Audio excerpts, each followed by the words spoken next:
गेल्या 2-3 वर्षांपासून सावित्रीबाई फुले विद्यापीठाची स्थिती खालावलेली आहे. ज्याला विद्येचं माहेरघर मानलं जातं, प्रवेश परीक्षा, परिणाम आणि विद्यापीठाची एकूण पिछेहाट हे सर्व विद्यार्थी हिताऐवजी अनैतिक बाबींसाठीच अधिक चर्चेत आहे. विद्यापीठाच्या इतिहासात प्रथमच कुलसचिव, परीक्षा नियंत्रक आणि अधिष्ठाता यांसारखी महत्त्वाची पदं प्रभारी आहेत. त्यामुळे CAS आणि PhD कंपन्यांचं काम रखडलेलं आहे. परीक्षा निकालांचा प्रश्नही गंभीर झालाय आणि रुसासारख्या योजनांनाही यश मिळालं नाहीये, ज्यामुळे विद्यापीठ शेकडो कोटींच्या निधीपासून वंचित राहण्याची शक्यता आहे. विद्यापीठाच्या रँकिंगमध्ये मागील 3 वर्षात 17हून 90 पर्यंत घसरण झाली आहे, जे खूप गंभीर आहे. कुलगुरू विद्यार्थी हितासाठी झटण्याऐवजी गलिच्छ राजकारण आणि काटकारस्थान करण्यात मशगूल आहेत.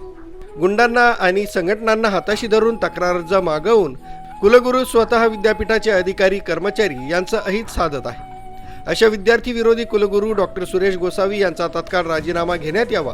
आम्ही विद्यार्थी हितासाठी झटणाऱ्या सागर वैद्य आणि त्यांच्यासारख्या सिनेट मॅनेजमेंट काउन्सिल सदस्यांच्या पाठीशी खंबीरपणे उभे आहोत, या आशयाचे निवेदन इगतपुरी तहसीलदार कार्यालयामध्ये व्हॉइस ऑफ मीडियाच्या वतीने देण्यात आले.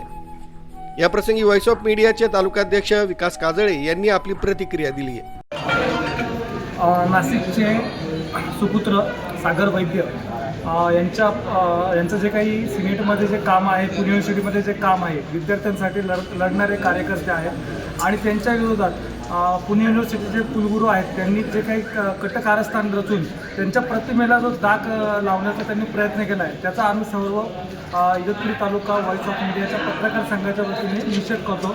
त्याचबरोबर कुलगुरूंना राजीनाम्याची आम्ही मागणी केलेली आहे आणि यापुढे शैक्षणिक क्षेत्रात आणि सामाजिक क्षेत्रामध्ये सागर वैद्य यांच्यासारखं शुद्ध काम आत्तापर्यंत कोणीही सिनेटवरती गेल्यानंतर केलं नाही आणि त्यांच्या नावाला आणि त्यांच्या जे काही कुटुंब आहे त्यांना ज्या पद्धतीनं सोशल मीडियावरती खूप ट्रोल केलं गेलं, त्याचबरोबर बदनामीकारक मजकूर टाकण्यात आलं, याचा आम्ही सर्व पत्रकारांच्या वतीने निषेध करतो आणि कुलगुरूंच्या राजीनाम्याची मागणी करतो. राजू देवळेकर, न्यूज 7 मराठी, इगतपुरी.